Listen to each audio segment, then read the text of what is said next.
ఏ దేవుడినైనా సరే భక్తితో పూజిస్తే కుటుంబంలో ఎప్పుడూ ఆనందం, అభివృద్ధి ఉంటాయి. అందుకే కొంతమంది ఇంట్లో ప్రతిరోజు పూజ చేస్తుంటారు. అయితే సరైన సమయంలో సరైన నియమాలతో పూజ చేసినప్పుడే పూజ చేయడం వల్ల పుణ్య ఫలితాలను పొందుతారు.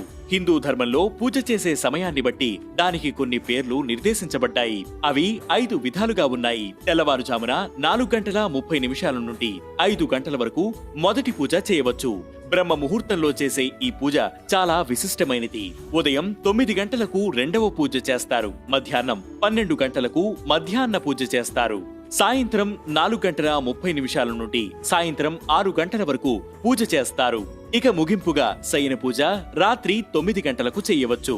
ఇక్కడ పేర్కొన్న సమయాలలో ఏ సమయంలోనైనా భక్తితో సమయానికి తగిన స్తోత్రాలతో దేవుణ్ణి పూజ చేయవచ్చు. కానీ మధ్యాహ్నం 12 గంటలకు మధ్యాహ్న పూజ పూర్తయిన తర్వాత నుండి 3 గంటల మధ్య అస్సలు పూజ చేయకూడదు. ఈ సమయంలో పూజ చేసినా కూడా ఫలితముండదు.